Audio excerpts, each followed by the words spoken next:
Admiral Park Hyun walked slowly across the bridge of the Terrace Pride, his coffee still warm in his hands. It was supposed to be another quiet day patrolling the Outer Rim territories. The stars looked peaceful through the massive viewing window, and his crew was running their usual equipment checks.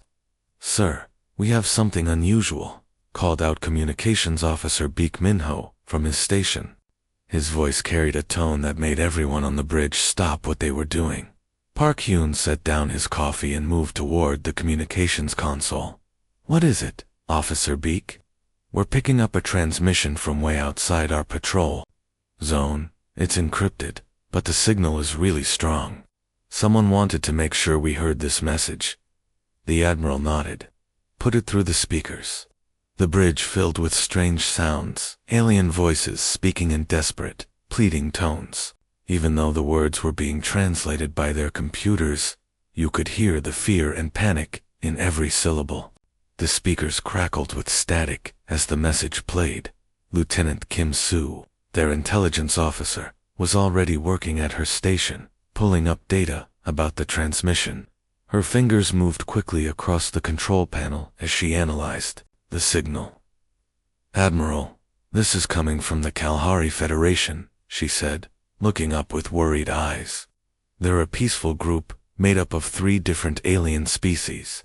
According to our records, they're advanced civilizations with technology that's way ahead of ours." Park Hyun listened as the alien voices continued their desperate plea. They spoke of something called the Devourers, an enemy unlike anything they had ever faced. Their words painted a terrifying picture of entire star systems being consumed, whole planets turned to ash, and millions of lives lost.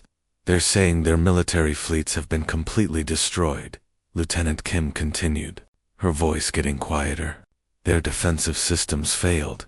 Multiple worlds are already burning, and they think they have maybe weeks before their remaining planets fall." What shocked everyone on the bridge was what came next. The alien voices specifically asked for human help. They called humanity their last hope, their final chance for survival. Park Hyun stared at the communications console in disbelief. Did they really just ask for our help? "We've only been part of the galactic community for 50 years. These species have been traveling between stars for thousands of years. Their weapons are more powerful, their ships are faster, and their technology makes ours look like ancient tools." Officer Baek checked his equipment again.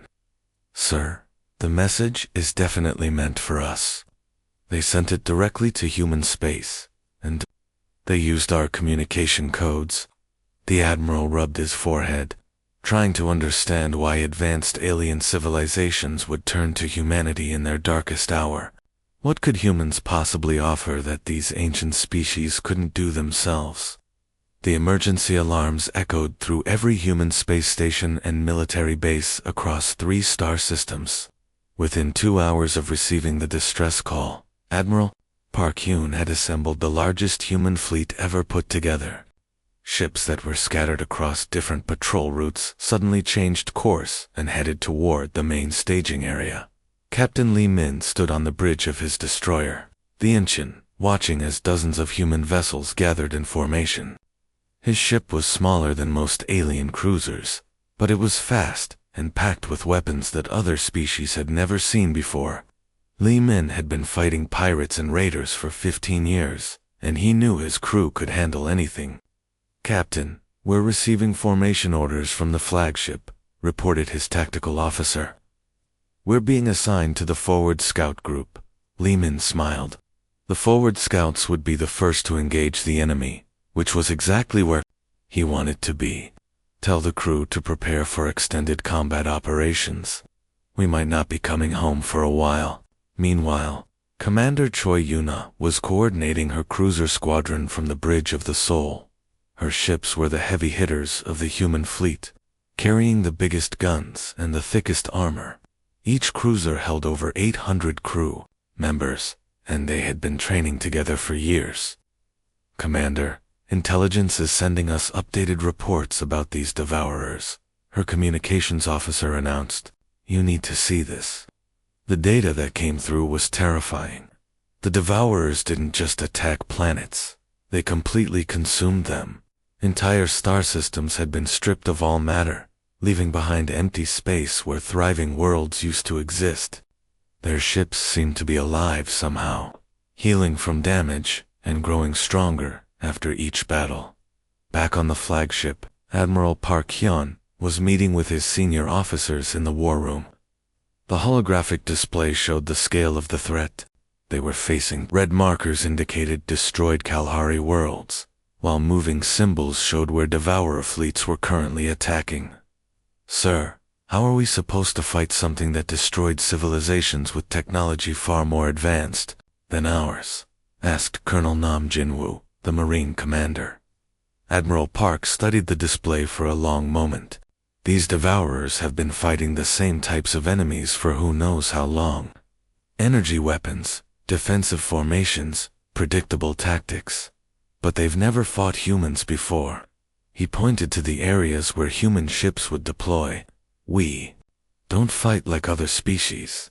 We use nuclear weapons, kinetic bombardment, electronic warfare, and close combat boarding actions. Things that other civilizations consider too primitive or too dangerous." Down in the cargo holds of every ship, human Marines were checking their equipment with extra care. They loaded magazines, tested communication gear, and prepared boarding. Pods that looked like metal coffins with rocket engines attached. Other alien species had stopped using boarding tactics centuries ago, considering them too risky and outdated. Sergeant Oh Ji-ho was addressing his squad aboard the Incheon. "Listen up. We're going into unknown territory to fight an enemy that eats planets for breakfast, but we're humans, and we've been fighting impossible odds since we learned to walk upright." The fleet jumped to hyperspace, carrying weapons that ranged from advanced plasma cannons to simple explosive charges. They were heading into the unknown, but they were ready to show the galaxy what human determination looked like. The space around Kalahari Prime looked like a graveyard when the human fleet arrived. What used to be a beautiful blue-green world, surrounded by gleaming space stations, was now a planet under siege. Twisted metal debris floated everywhere. The remains of defensive platforms that had been completely destroyed. Admiral Park Hyun stared at his tactical display in shock. The enemy ships were unlike anything in human military databases. They looked more like enormous asteroids than spacecraft, with rough organic surfaces that seemed to pulse and breathe.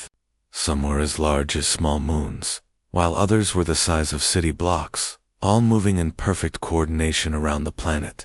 "Sir, we're getting a transmission from the surface," announced Communications Officer Baek Minho. "It's coming from what's left of the Kalahari Command Center." The main screen flickered to life, showing a tall, thin alien with pale blue skin and large dark eyes. This was Admiral Veltar of the Kalahari Federation, and he looked exhausted. Behind him, you could see smoke rising from damaged buildings and the flashing lights of emergency systems. "Human vessels, we are grateful that you answered our call for help," Veltar said, his voice translator making his words sound formal and stiff. "But I must tell you the truth about what we face. Your fleet has maybe 50 ships. The Devourers have already consumed 17 of our worlds with forces, 10 times larger than what you see here." Captain Lee Min was listening to this conversation from the bridge of his destroyer, the Incheon. His crew was already preparing for battle, loading weapons and charging defensive systems. When he heard the alien admiral's words, he couldn't help but laugh. "Tell Admiral Veltar that he's never seen humans fight before," Lee Min said to his communications officer. "We specialize in impossible situations." The alien admiral continued his transmission, showing holographic images of the destruction the Devourers had caused. Entire planets had been stripped bare, their surfaces cracked and lifeless. Space cities that had existed for thousands of years were now just floating wreckage. "Each of their ships is a living creature," Veltar explained. "They heal from damage, they learn from each battle, and they work together like parts of a single giant organism. Our energy weapons can hurt them, but they adapt too quickly. Our defensive formations are useless against their coordination. Commander, Choi Yuna was studying the enemy ships through her cruiser's sensors. Her tactical officer was running analysis on their movements and structure. Commander, these things don't seem to have any obvious weak points. Their hulls are thick and they're constantly changing position. But Admiral Park Hyun had an idea forming in his mind. Officer Beak, open a channel to the entire fleet. I want every captain to hear this. When the communication link was established, Park addressed his forces. I know what you're all thinking. These enemies look impossible to defeat. They're bigger, they heal from damage, and they destroyed civilizations that were more advanced than us. But they have one weakness that they don't even know about. He paused, watching as more Devourer ships moved into position around the planet. They've never fought an enemy that doesn't follow the rules. Every species they've encountered fights the same way. Organized formations, energy weapons, predictable tactics. But we're about to show them what chaos looks like. Captain Lee Min grinned as he heard the Admiral's words. His crew was ready for anything, and they had weapons that these organic ships had probably never encountered before. Commander Choi Yuna had been studying enemy movements for over an hour, and what she saw made her both worried and excited. The Devourer ships moved, like they were all controlled by a single mind. When one ship turned left, others would automatically adjust their positions to maintain perfect spacing. When they attacked, their weapons fired in precise patterns that covered every possible escape route. It's incredible, she told her tactical officer, Lieutenant Park Sajan. Look at how they coordinate. There's no communication delay, no hesitation. It's like watching a school of fish move underwater, except these fish are the size of mountains and shoot deadly energy beams. On her main display, she could see the remaining Kalahari ships trying to fight back. The alien vessels were elegant and powerful, with sleek hulls that gleamed silver in the starlight. Their energy weapons created beautiful blue streams of light that could cut through solid metal like butter. But every time they fired, the Devourer ships would shift positions just enough to minimize damage. Commander, the Kalahari are using standard military tactics, reported her sensor operator. They form defensive lines, concentrate their fire on single targets, and try to protect their weaker ships by keeping them in the center of their formation. Choi Yuna nodded, and that's exactly what the Devourers expect them to do. These creatures have probably been fighting the same kinds of battles for thousands of years.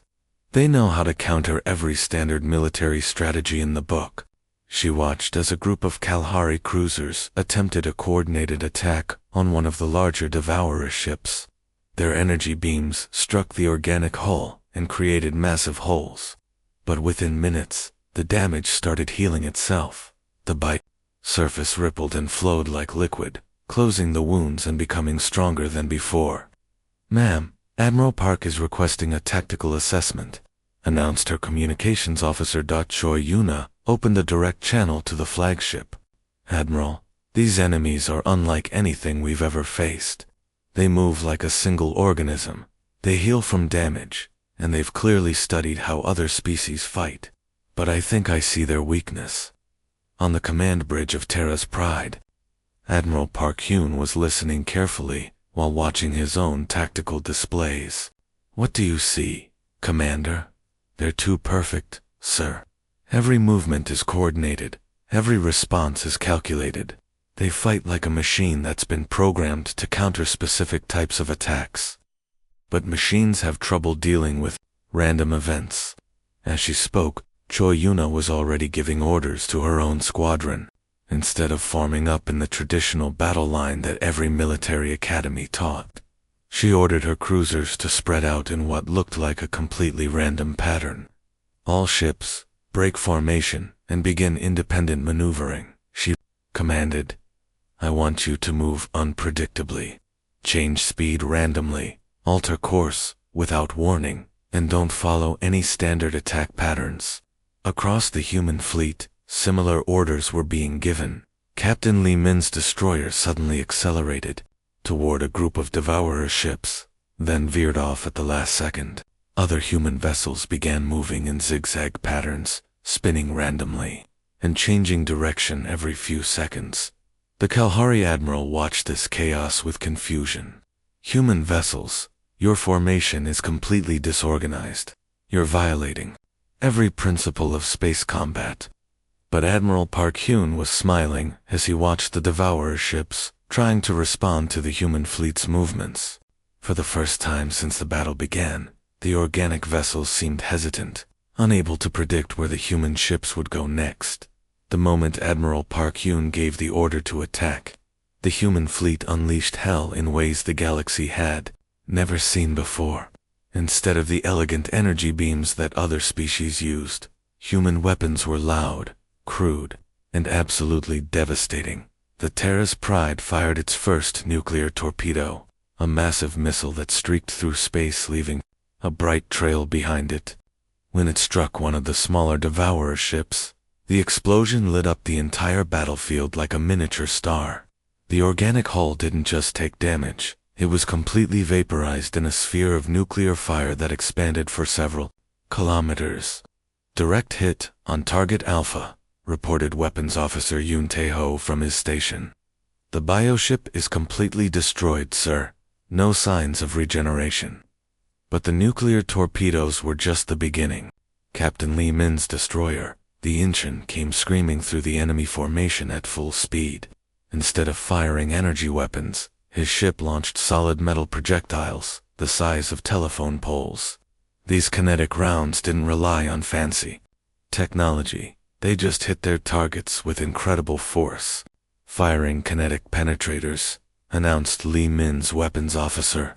The rounds slammed into a Devourer ship's hull and punched straight through, creating massive holes that the organic material couldn't heal fast enough to close. The Devourer ships had been expecting the usual space battle, ships staying at safe distances and trading energy beam fire. They had no idea how to react when the Incheon suddenly dove straight toward them like a missile itself. All Marines, prepare for boarding action, Lee Min commanded over his ship's intercom. We're going in close and personal. The Incheon cargo bay doors opened, and dozens of small pods shot out toward the nearest bioship. Each pod contained 5 human Marines, with enough weapons and explosives to cause serious damage. Other alien species had abandoned boarding tactics centuries ago, considering them too dangerous and primitive. Sergeant Oh Ji-ho was in the lead pod, watching through a small window as they approached the organic hull of a Devourer ship. Remember? We don't know what's inside these things, but we're here to cause as much damage as possible. The boarding pod smashed through the bioship's outer layer like a bullet, and the Marines found themselves inside a living corridor that pulsed with alien blood vessels. The walls were warm and wet, and strange sounds echoed from deeper inside the ship. "This is disgusting," muttered Corporal Bae Sung-min, checking his rifle. "It's like we're inside a giant's stomach." But the Marines didn't hesitate. They began moving through the organic passages, setting explosive charges, and fighting off strange creatures that seemed to be part of the ship's immune system. Their battle cries of "for humanity" echoed through the communication channels as they pushed deeper into the bio-ship. Meanwhile, other human destroyers were using tactics that shocked the Kalahari observers. Some ships rammed directly into Devourer vessels, their crews fighting hand-to-hand combat in the wreckage. Others used primitive but effective weapons like explosive mines and chemical warheads. Admiral Veltar watched from the planet's surface in complete amazement. How are they doing this? Their weapons are so crude compared to our energy systems. The answer was simple. The Devourers had never faced an enemy that fought like wild animals instead of civilized soldiers. They didn't know how to handle nuclear explosions, kinetic bombardment, or boarding actions. For the first time in their existence, they were facing chaos they couldn't predict or counter. The space around Kalahari Prime suddenly filled with massive shadows as something truly terrifying emerged from hyperspace. These weren't the mountain-sized bioships the humans had been fighting. These were continent-sized monsters that blocked out entire sections of stars. Each command ship was so large that it had its own gravity field, pulling smaller debris toward its organic hull. Admiral Park Haon stared at his tactical display in disbelief. "How many of those things are there?" "7 command ships detected, sir," reported his sensor operator with a shaky voice. "Each one is approximately 3,000 kilometers in diameter. They're launching fighter craft." What came next was like watching a nightmare come to life. Millions of small biofighters poured out of the command ships like angry insects from a disturbed nest. Each fighter was about the size of a human jet, but they moved with perfect coordination and seemed to share a single mind. "Sir, we're detecting some kind of neural network connecting all the enemy ships." Lieutenant Kim Soo called out from her electronic warfare station. "They're communicating through biological signals, not radio waves." The biofighters swarmed toward the human fleet in formations so dense they looked like storm clouds. There were so many of them that they actually darkened the space between. The larger ships, the Kalahari forces that were still fighting, began pulling back in panic, but Lieutenant Kim Soo had an idea that was typically human in its complete disregard for conventional wisdom. "Admiral, what if we can jam their biological communication system? If they all share one mind, disrupting that connection might cause chaos." "Do it," Park ordered without hesitation. Kim Soo's fingers flew across her control panels as she began broadcasting every type of electronic interference the human fleet could generate. Radio static, radar pulses, sonar pings, even the electromagnetic signatures from their nuclear reactors, all of it focused on disrupting the delicate bioneural network that connected the Devourer swarm. The results were immediate and dramatic. Biofighters that had been moving in perfect formation suddenly began colliding with each other. Some spun out of control, while others seemed confused about which targets to attack. The seamless coordination that made them so dangerous began falling apart. "It's working," Kim Soo shouted with excitement. "Their network is breaking down. The individual ships don't know how to function independently." Commander Choi Yuna saw the opportunity and grabbed it. "All cruiser squadrons, form up on me. We're going after those command ships while their fighters are confused." Her tactical officer looked at her like she had lost her mind. "Ma'am, those ships are the size of moons. Our weapons can't possibly damage something that massive." Choi Yuna smiled grimly as she watched her cruisers move into attack formation. "We're not trying to destroy them. We're going to ram our ships into their command centers and detonate our nuclear reactors inside them." This was the kind of desperate, crazy tactic that other species would never consider.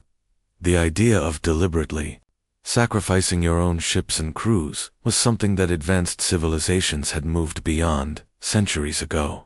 But humans had a different way of thinking about impossible situations. "All ships. This is Commander Choi. We're going in close and personal. If we can take out even one command ship, it might save the entire Kalahari Federation."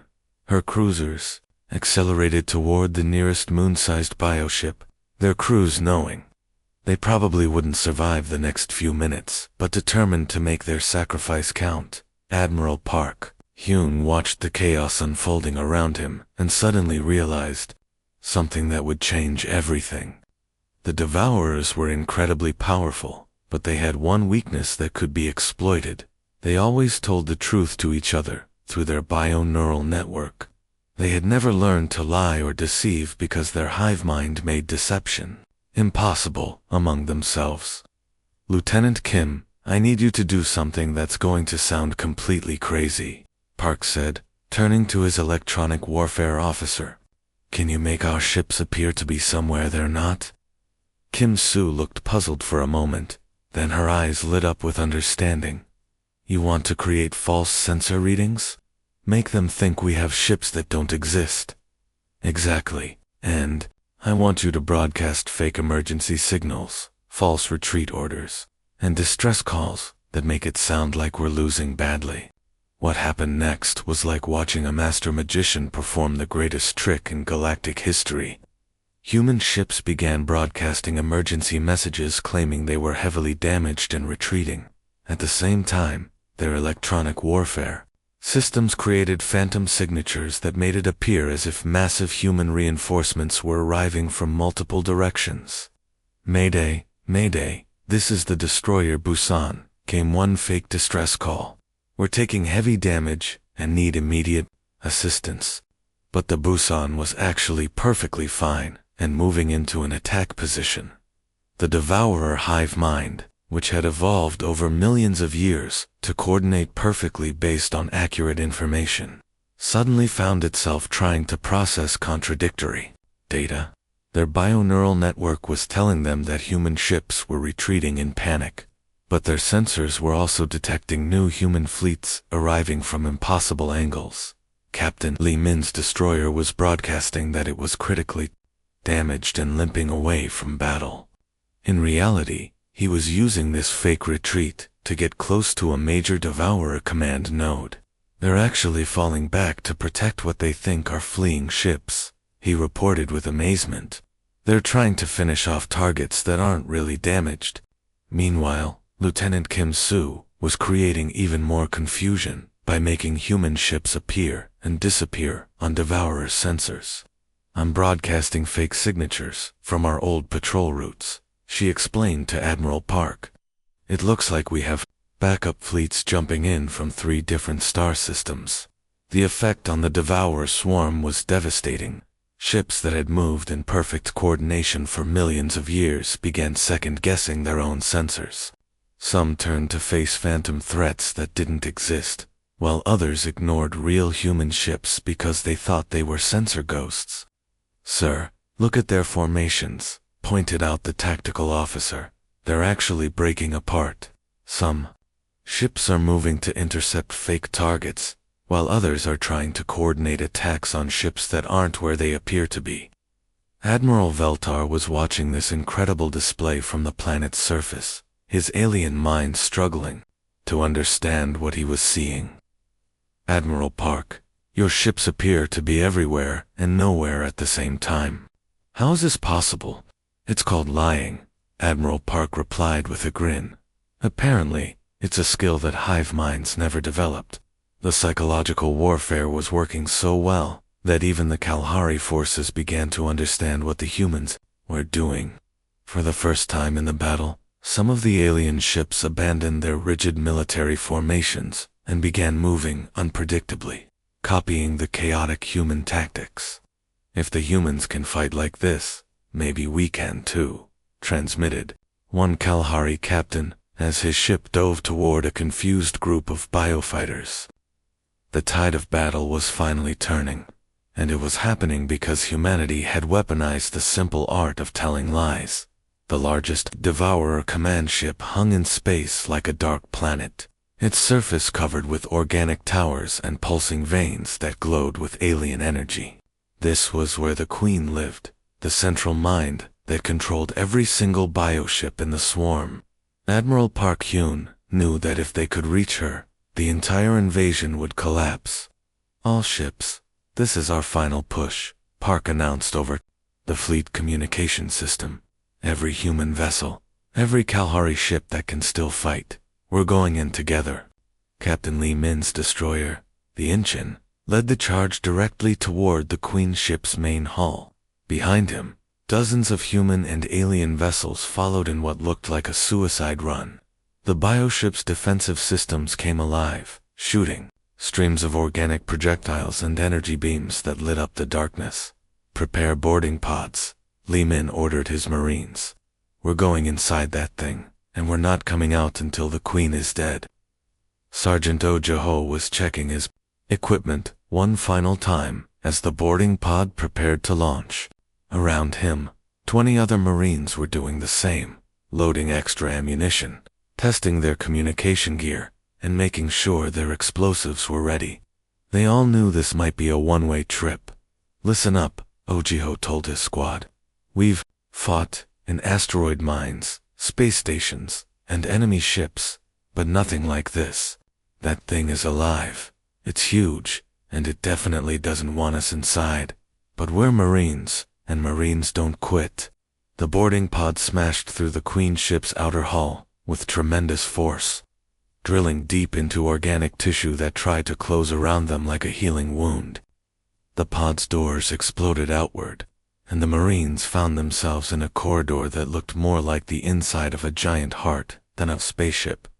Everything around them was alive and moving. The walls pulsed with a steady rhythm. Strange liquids dripped from the ceiling, and weird sounds echoed from the depths of the bioship.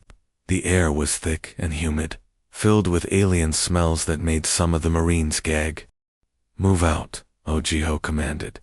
"Follow the largest corridor toward the center of the ship. The Queen should be in the deepest part." Meanwhile, Commander Choi Yuna's cruisers were providing covering fire from outside, their weapons targeting the bioship's defensive systems to keep them from healing too quickly. "All cruiser squadrons, focus your fire on the areas where our boarding parties entered," she ordered. "Keep those wounds open so our people can get deeper inside." Lieutenant Kim Soo was coordinating the entire assault from the flagship, watching feeds from the Marines' helmet cameras while tracking the positions of all friendly ships. "Sergeant O, you're about 2 kilometers from what we think is the Queen's chamber. Keep following the main arterial passage."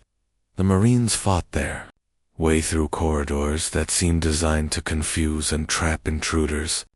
Strange creatures that looked like living antibodies attacked them, but human weapons and determination pushed through every obstacle.